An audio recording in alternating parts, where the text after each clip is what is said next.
Good evening. Welcome to News 360. It is the Good Friday edition. My name is Solis Rose Corte, and we're coming to you live from the News Hub here at Adesanwe in Accra.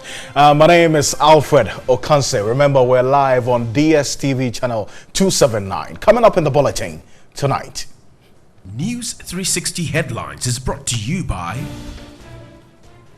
The Ghana Navy intensifies surveillance and investigations to find sailors held hostage by pirates.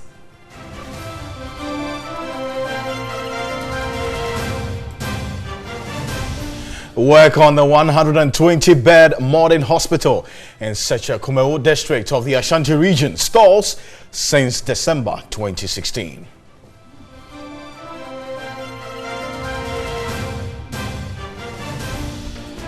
Also coming on tonight, portions of the Nima Gutter in Accra, close to the Youngsters Senior High School, which caved in during June 3, 2015 disaster, yet to be reconstructed. And on the foreign front, court in Senegal sentences opposition leader Khalifa Sall to 5 years in prison for embezzlement and falsifying documents.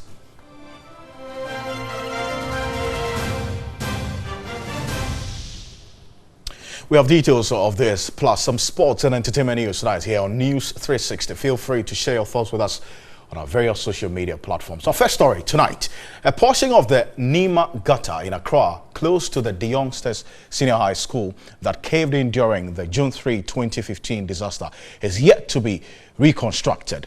Residents say with the rainy season approaching, flooding looms in the area and want city authorities to improve the drainage system.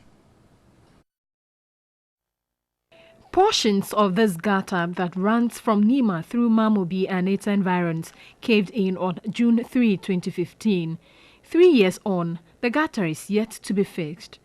The gutter in question has also been turned into a refuse dump in the area, and the stench emanating from it is unbearable. According to the residents, several attempts to get city authorities to reconstruct the gutter has been unsuccessful. The gutter is breaking down because it's about more than 30 years now since they constructed the gutter, and it has become very weak, so it's breaking into the gutter. So we are appealing to him, the president. He should come to our aid. With the rainy season gradually approaching, they live in constant fear of a looming disaster in the area. Last year, what happened is serious. Last year, it rained heavily here.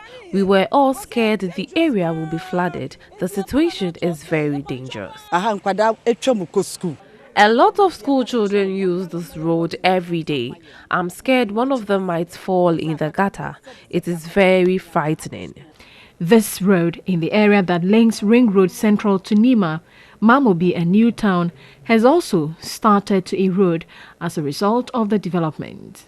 This residents' fear endangers their lives, considering the road's proximity to the gutter. With the meteorological agency predicting more rains in the southern sector this year, residents in this area fear it could deteriorate further and cause damage. You could come from the house and you could see the motor riders. A lot of them, probably none of them ply this road. So you could see that coming from the gate and they come in, they want to secure their way. Also want to come from your house. You will not know who is coming. Ended up colliding with them. It is hoped city authorities will step in to improve upon the drainage system to avert another disaster in waiting. Work on a 120-bed modern hospital in the Kumu district of the Ashanti region has stalled since December 2016. Now, communities seeking access to improved healthcare are anxious to see the facility brought to life. Construction of the 2-year project at Kumu started in 2015. The facility is among 9 hospitals initiated across the country by the NDC administration to improve access to quality health care. Phase 1 of the hospital, which sits on a 50-acre land, includes an outpatient department, 2 operating theatres, intensive care unit, accident and emergency unit, and a blood bank. It was scheduled for completion in 2016. Information gathered by TV3, however, indicates work stalled 2 weeks to the 2016 general elections. Some structures nearing completion include the maternity block, as well as the male, female and children's blocks. All have been left to the mercy of the weather. Weeds have taken over the area and some structures are deteriorating. The Kumu Traditional Council petitioned the president for work to resume on the hospital.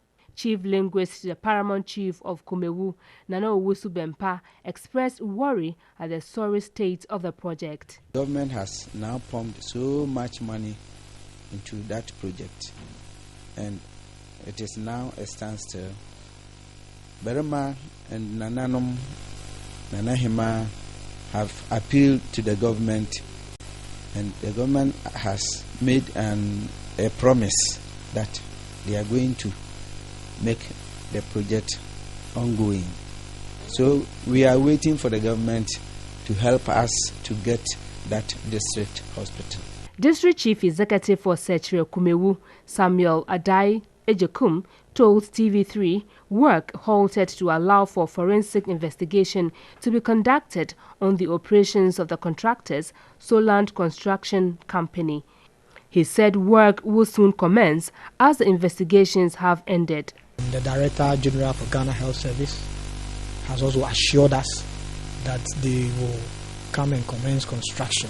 As I take it to be that the forensic audit is concluded and that they are satisfied.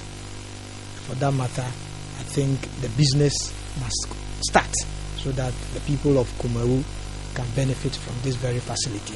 The DCE acknowledged a modern hospital for Kumu and other 10 adjoining communities will improve the health status of the people. Until work resumes on the hospital's construction, these facilities will continue to be at the mercy of the weather. Now, the Food and Drugs Authority is appealing to the general public not to patronize any Farmers Deli Vienna products should they find the products on the market. This comes in the wake of the listeriosis outbreak in South Africa linked to ready-to-eat meat products.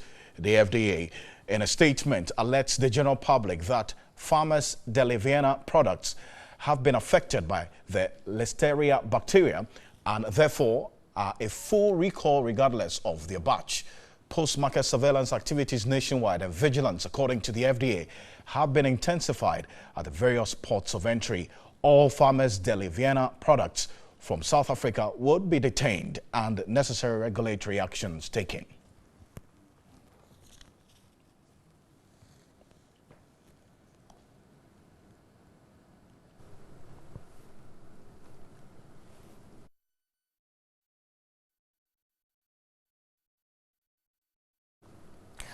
Now let's do some other stories. And 5 persons on board a Ghanaian fishing vessel, which was reported missing in an alleged hijack by pirates, have been taken hostage, but the abandoned vessel has been rescued. The Ghana Navy has stepped up surveillance and investigations to find the 5 sailors who have been held hostage by the pirates. Now, the 5 include 3 Korean nationals, 1 Ghanaian and a Greek national.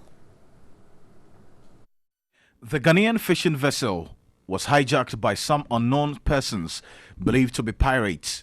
According to the owners of the vessel, World Maritime Company, the vessel was hijacked at about 5:20 a.m.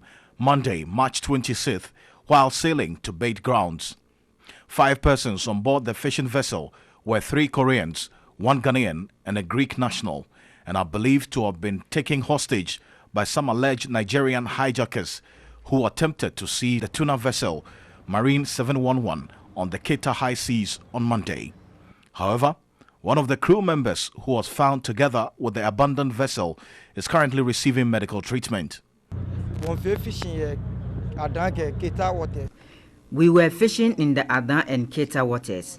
Then we saw the pirates approaching us from afar. In less than 5 seconds, they blocked our vessel with their speedboats.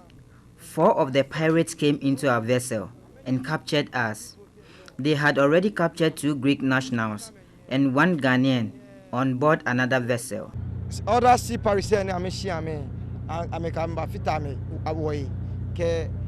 2 Greek, 1 Ghanaian. Nigeria.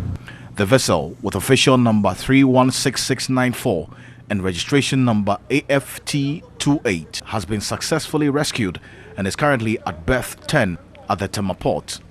Commodore James Konto expressed worry about recent pirate attacks on Ghanaian waters. The 2 Ghanaian sailors who were bitten are still receiving treatment. The vessel tracking machine system located at the fisheries unit in Tema and the Ghana Maritime Authority is believed not to be a panacea to tracking and safety against sea attacks.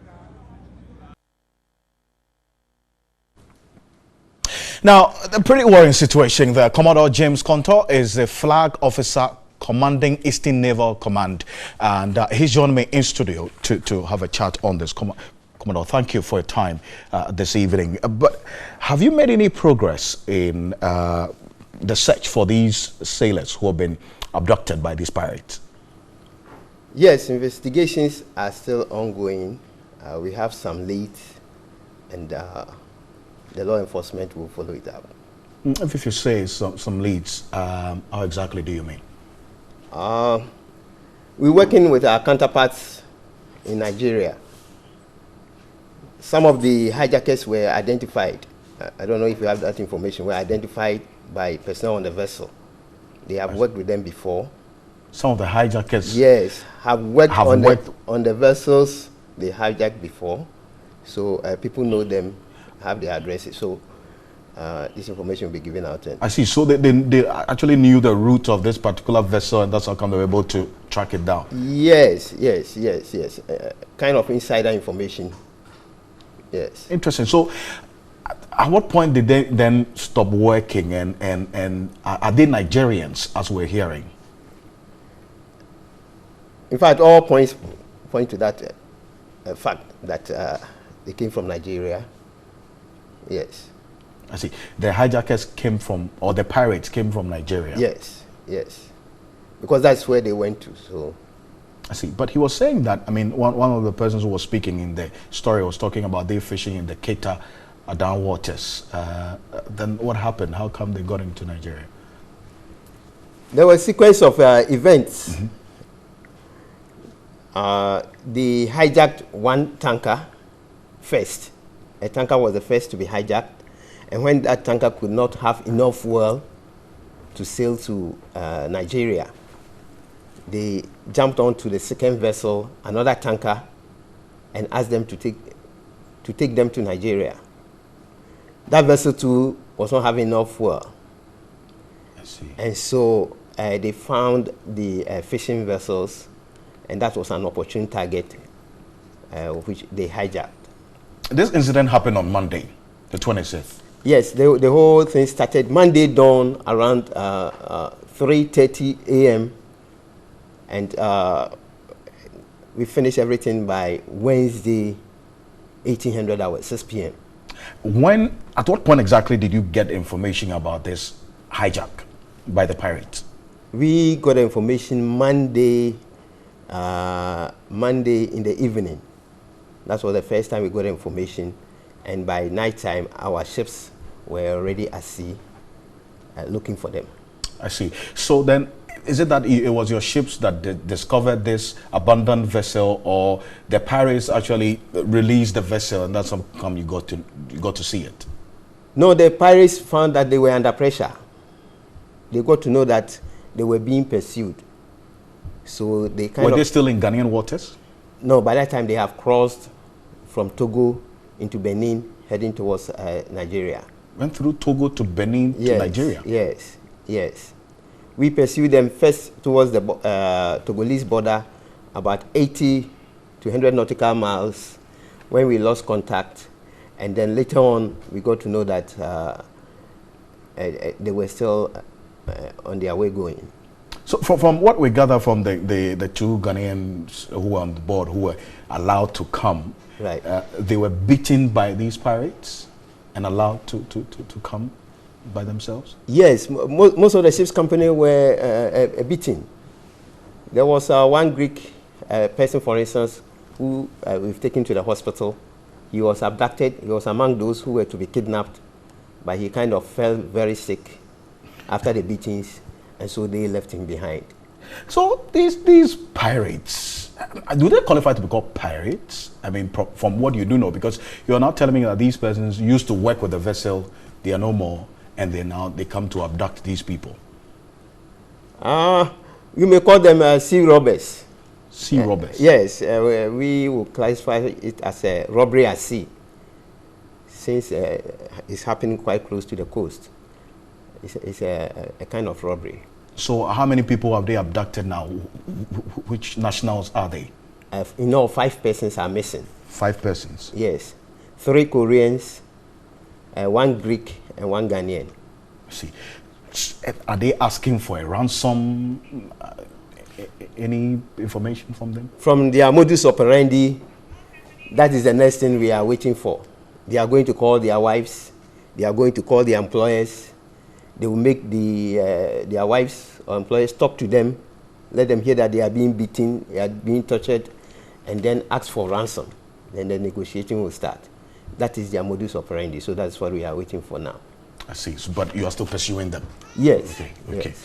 Thank you so much, Commodore. I'm very grateful. Most welcome. Thank you. Most welcome. Commodore J.O. Konto is with the Eastern Naval Command. He's the flag commander there, giving us information about this rather worrying development with the Ghanaian vessel that has been hijacked, with 5 persons still missing. But if he is unable to raise $25,000 within the next few weeks, it's sure death for 36-year-old native of Cape Coast. Thomas suffered acute kidney failure and will need a transplant, the only option to survive. But his survival will depend on the philanthropy of many like you who are watching us tonight. Thomas, like many, discovered he had kidney failure after a wrong diagnosis. The whole thing started like malaria sort of. So I fell sick and I was admitted at the hospital, and I was wondering what kind of malaria that they keep treating and it wasn't going. He has lived with kidney failure for the last 5 years and presently survives on the expensive procedure of dialysis 3 times a week. However, doctors say he urgently requires a kidney transplant. Maintaining a dry weight of 65 kg is key to improving his health. He has to shed some 5 kg of fluid, but Khan's kidneys won't allow him. Thomas currently weighs 70 kg. The point is the kidneys are failed. His condition is a chronic one. I'm hoping and praying that I get a transplant. Kidney failure treatment without support is a death sentence. But Khan is fortunate. Family and friends are supporting. Thomas now requires help to enable him undergo a kidney transplant in India.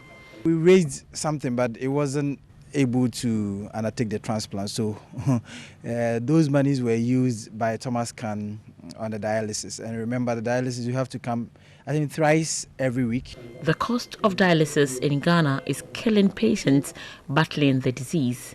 Even get the transplant is very, very expensive, and therefore it makes it, virtually impossible for a lot of them. At a point, you'd realize you can sell a whole mansion for the dialysis and still would have to continue. What happens after? Media General is encouraging all well-meaning Ghanaians to assist raise $25,000 for a kidney transplant to help Khan live life and achieve his dreams and aspirations. Please pay your donations into the TV3 Social Support Fund account number 6010603927 at any Zenith Bank branch. You can also donate on mobile money number 0245221555 or at the TV3 premises at Kanda in Accra. Now, still on this quite sad turn of events, employees of Media General, parent company of TV3, on Wednesday, 28th March, began an internal fundraising exercise to help raise 100,000 Ghana cedis to support a kidney transplant and treatment for their colleague and Central Regional Correspondent, Mr. Thomas Khan. Mr. Khan was diagnosed with renal disease in 2013 and has since been on treatment, which the company has supported. His condition, however, deteriorated over the years, and he was diagnosed with end-stage renal disease requiring a kidney transplant to keep him alive. Friends and old school mates of Mr. Khan, who are independently leading a fundraising drive to raise 150,000 Ghana cedis to supplement the efforts of his family and the company, sought the support of Media General to drive publicity for their fundraising efforts, which has so far yielded 50,000 Ghana cedis. To start off, employees of Media General have embarked on an internal campaign dubbed #YesWeCan to donate and raise 100,000 Ghana cedis to support the ongoing public fundraising drive. Employees of the company are encouraging all well-wishers who are touched by Thomas Khan's story to support the Yes We Can campaign and to donate either to the MTN mobile money number 0245 221555 or directly to the premises of TV3.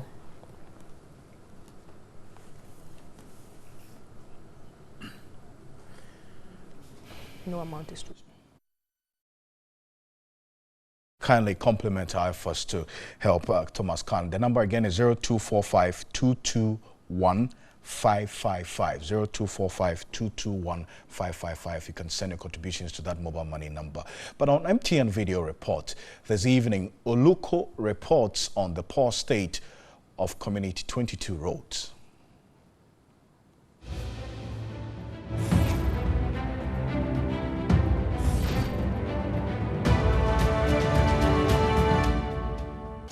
This road is the road that divides Community 22 and Ashama New Town.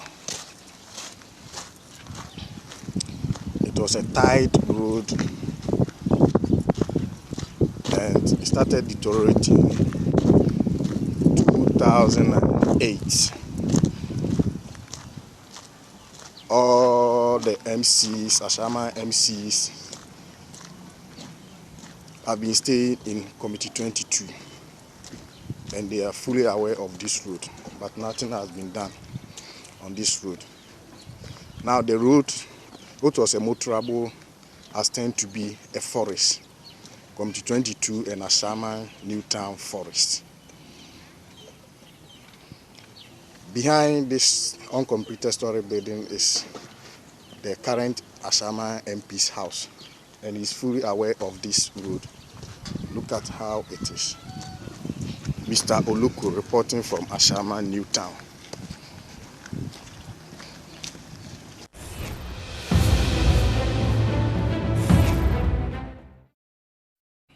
Well, you can also send your video report via WhatsApp number 05514330044 05514330044. This is News 360 on Good Friday. We're back shortly with some business news to stay.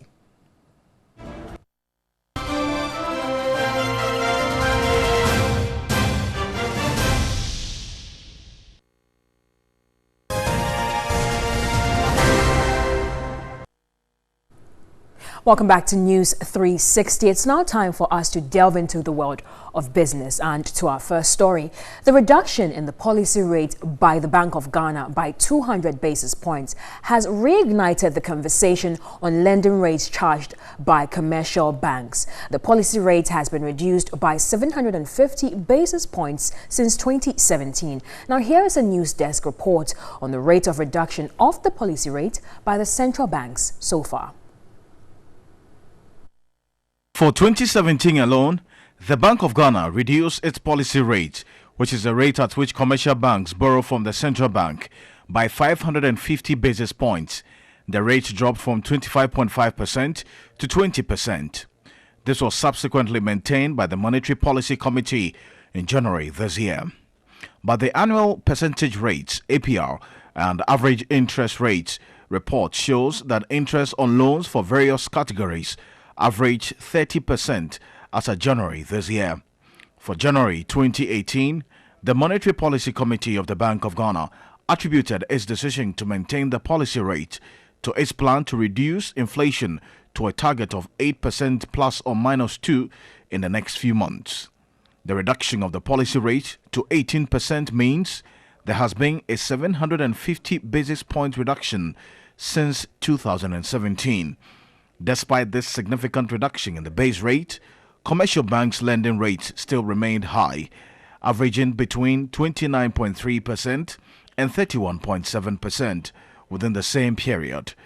In January, the Bank of Ghana governor ruled out the possibility of setting a limit on lending rates. It remains to be seen how banks will respond to this latest reduction. Well, the Bank of Ghana has enforced its corporate governance guidelines with immediate effect. The guidelines, among other measures, are expected to ensure financial soundness in the sector and improve economic efficiency and growth. Banking consultant Nanotwe Champon says the enforcement of the corporate governance guidelines is key to securing the banking public. Central Bank revealed a troubled financial sector in a statement released on Tuesday, citing poor banking practices as one of the many causes. According to the Bank of Ghana, the takeover of the management of Unibank is among target actions to correct the situation. Describing the action against Unibank, former UT and Capital Banks as regrettable development, the Bank of Ghana says it has introduced the Basel Regulatory Capital Requirements Directive to restore confidence in the financial sector. The ongoing regulatory reforms in the banking sector are to promote stability of the financial system and to properly position it to support the economic growth agenda. Banking consultant Nanotwe Champon says the enforcement of the corporate governance guidelines is key to ensuring that the banking public is secured. The biggest confidence booster is the release of this corporate governance guideline, because if you go through the microfinance sector, all those that collapsed, there's a trend, and that trend is that they had problem with corporate governance. One-man business, they set it up, and then they treat it like their own business. When they are going to a funeral, especially from my hometown, they just go in there, dip their hands in, and then take the money for the funeral. The implementation of the new minimum capital requirement for banks by the December 31, 2018 deadline is also another reform to sanitize the industry. And now to some other stories. The Association of Ghana Industries, AGI, has signed an agreement with Apollonia City to build an industrial park in Accra. The industrial park, which is to be located on a 1,000-acre land, is estimated to cost $300 million. The Accra Industrial Park will be replicated in the other regions. The concept falls in line with government's initiative to establish multi-purpose industrial parks in each of the 10 regions of Ghana. The Association of Ghana Industries believes this should enhance the operations of local manufacturers to effectively address the country's economic challenges. The industrial park will be on 1,000 acres of land, together with investment and infrastructure, water, power, and other utilities. The CEO of Apollonia City, Bright Osa Mofa, stated that the industrial park is an urban management to create a supportive business environment. And ballpark figure, we are looking at an investment of about $300 million. And feasibility studies. So the location of the park, for instance, is 22 kilometers to the port and approximately 30 kilometers to Accra CBD. So it's very strategically located in a sense that it's almost equidistant from Tema and Accra. Now, having said that, I do agree there are some logistical challenges in the sense that, the infrastructure leading to the place will require some level of improvement, which is where we're hoping that together with AGI, government can come in and assist with improving infrastructure to the site. Vice President of the Association of Ghana Industries, Humphrey Ayem Dake, stressed the Industrial Park project is a private sector agreement. We have established a few equity arrangements, and therefore that becomes the foundation to expand. Our foreign partners are also going to support us in bringing in some reasonable equity onto the table. We've structured it such that the private individuals that are into this engagement as various entities will also take up some equity in this structure. So we've formulated a very lovely structure that makes it very easy for all players within this engagement. And that's how we wrap up business news here on News 360 tonight. Stay tuned for more news updates.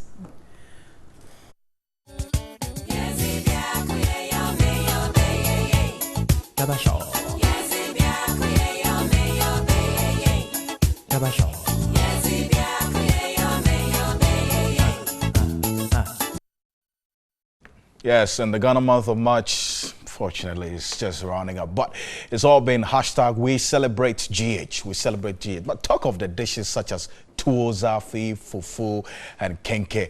And specific tribes come to mind.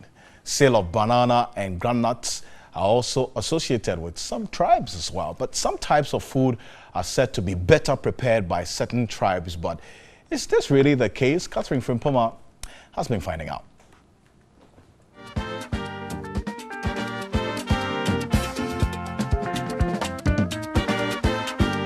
Food is central to Ghanaian life, just like in every culture, regardless of where you may find yourself. Chop bars are dotted across Ghana and also in major cities abroad. From fufu to banku and garifuto, everyone has a favorite dish and every region has its own specialties. The main dishes in Accra include kenke with hot pepper and fried fish, red or yoke gari, and tatali. It is said that if an Ashanti man does not eat fufu, then he has not eaten that day.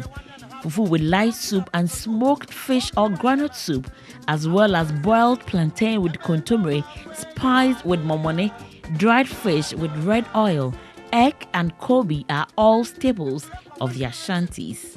The best, they say, comes from the West, and their main dishes are cheke, served with avocado, acheke napaya. If you happen to be in the central region, then you dream of tasting the best of fanti dokono or excel with fanti fanti. The Volta region's dishes includes akole with okra soup, abolo with shrimps and 1,000, banku with okra stew or pepper, red and fried plantain. Volta tilapia is a specialty and can be found both by the roadside and in the riverside hotels along the Volta. Welcome to the food baskets of the country. Yam fufu with kontomire or dry okra soup chinkasi is their chief food alongside plantain and cocoyam ampisi.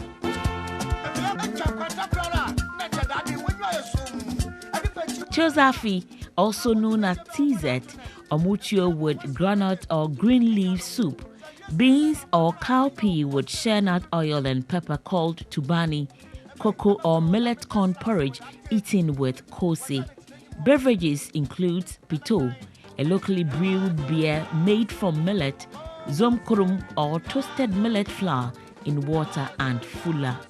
The Eastern region is a diverse region, and this is reflected in its cuisine. Everything is eaten here, from fufu to omutio, but their chief food is a bunubunu with the wow, mekwang, and mpoto. Food is one of the elements of culture that distinguishes people according to their tribe and descent. And so it is not surprising that certain types of food are associated with certain groups of people or tribes in the country. I am currently in Tamale at a food joint, and I was surprised to see someone preparing kenke, kenke to be specific. She is a Nodna, as a matter of fact, and I want to find out from her how she manages to do this. Good morning, Aja. Good morning. Oh, you're Nodna. I'm a Nodna. So how are you able to prepare kenke? Kenke? Yes, like we have Gam woman in our house, so she's the one show us how to do the kinky.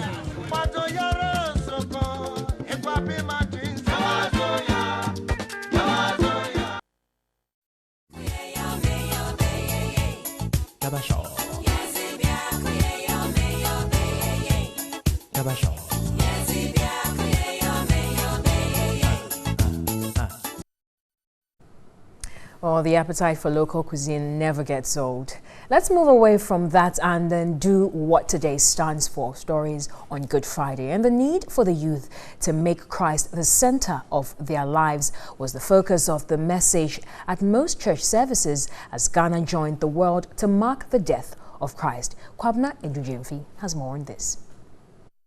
After several decades of marking the death of Jesus Christ, some Christians still hold the concept of wearing black to mourn his death.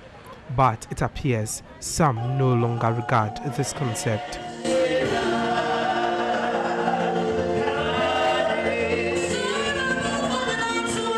At the prayer embassy at Tansuman, it was clear this concept no longer existed. The congregation concentrated more on committing the country and its youth into the hands of God. Reconciliation, selflessness and forgiveness ran through the sermon preached by head pastor Godwin Nuchugan.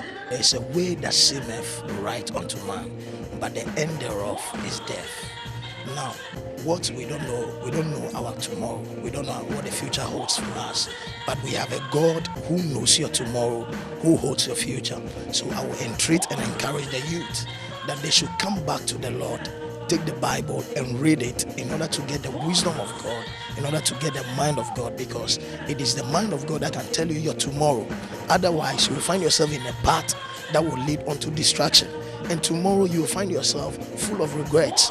He appealed to Christians in leadership positions to exhibit exemplary lifestyles for the youth to emulate. We'll be right back with more news updates after this. Stay with us.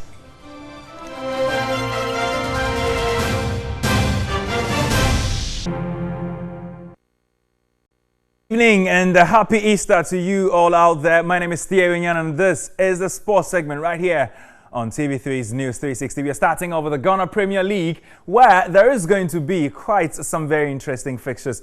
Of course, in match day 4. Bicham United on Saturday are going to be coming up against the only side with a perfect run after 3 games. I'm talking about CK Akona's Ashanti Gold, and that game will be in Bicham. Well, Elmina Sharks as well are going to be playing against Wafa, the side from Sugakope, who are second in the Ghana Premier League this season with 2 wins and a draw.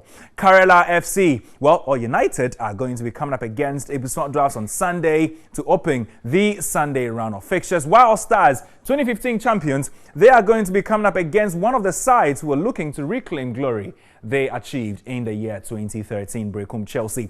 Asante Kotoko, well, they started quite well, but not exactly so in the last fixture, losing that particular game to Mediema Sporting Club. But they'll be coming up against 11 Wonders, a side that is newly promoted, from Bronga Hafo. And 11 Wonders themselves are playing very, very well this season. The Diana Stars, the current champions, title holders, starting abysmally, but they are coming up against Inter-Allies. Kenichi Yatsuhashi's side have been playing very, very good football this season. Their only defeat against Kotoko in 3 games. Hearts of Folk won their game, will be very much confident against another very confident side, Dreams FC, who are unbeaten in the Ghana Premier League this season. But for Liberty Professionals, they are the only side without a win this season and the only side as well without a single goal. They are going to be coming up against Mediema Sporting Club, who won their last game over there. So Reginald Asante Boateng definitely has a lot to do at the Carindorf Park in Dunsuman. But let's move away from the Ghana Premier League. Let's go straight to a Ghana international, Sule Ali Muntari,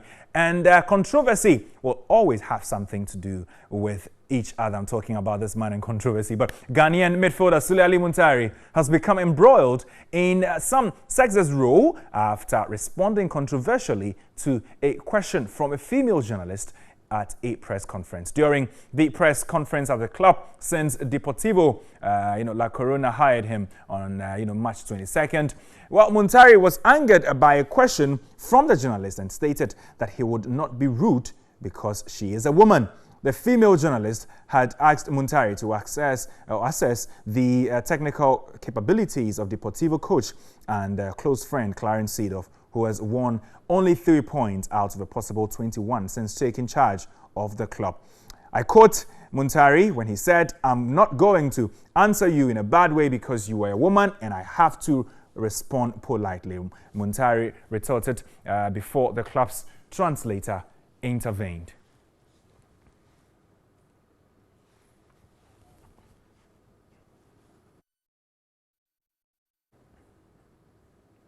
Montarian controversy. But away from him and away from the Spanish La Liga, let's go straight to one of the leagues he used to play in. I'm talking about the English Premier League, and match day 32 is right upon us after the international break. Let's enjoy them. Tomorrow, we are going to be experiencing some Premier League action between Crystal Palace and Liverpool. Now, Palace themselves are really a boogie side that is, against Liverpool. They have really known how to beat or play against Liverpool despite or regardless the kind of form Liverpool are on. That game is the early kickoff at 11:30 in the morning. Brighton Hove Albion against Daniel Amate's Leicester City. Manchester United, they are second place in the Premier League table. Very comfortable, and they'll be coming up against Jordan Ayew's Swansea City. How about Newcastle United and Christian Atsu? They'll be facing Huddersfield later at 2 p.m. Of course, all those games are at 2 p.m. Watford against Bournemouth, also at 2 p.m. over there. But of course, there are several other fixtures in the build-up to that super clash on Sunday. I'll tell you about that shortly. But West Bromwich Albion against Burnley. There's West Ham United against Southampton. Everton will also be playing against Manchester City. Remember, Everton are one of the only few sides to take some points off Pep Guardiola's Man City after that 1-1 draw early in the season. Arsenal will be coming up against Stoke City at the Emirates. And of course, the biggest game of the weekend at Stamford Bridge is Chelsea against Tottenham Hotspur. So that is it from the English Premier League match day 32. We'll definitely keep an eye on all of these and bring you updates as and when. My name is Thierry Nyan, and this is All for Sports.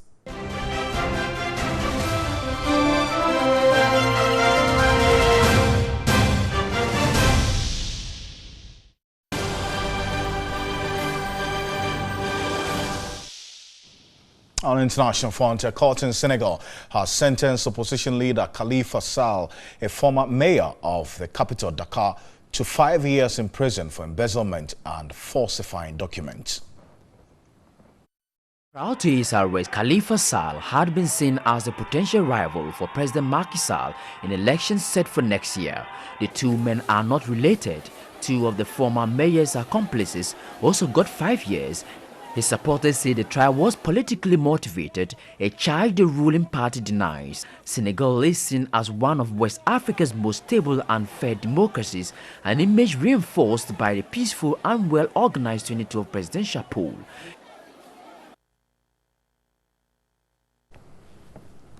Don't forget, we are very interactive on Facebook, Twitter, as well as Instagram. Now let's get some more international news.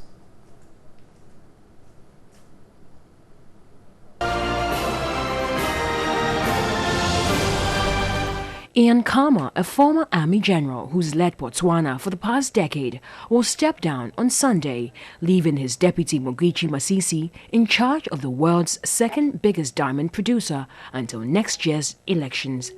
While Masisi, 55, will inherit one of Africa's wealthiest and best governed nations, he'll still have his hands full, reducing the economy's dependence on diamonds.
evening.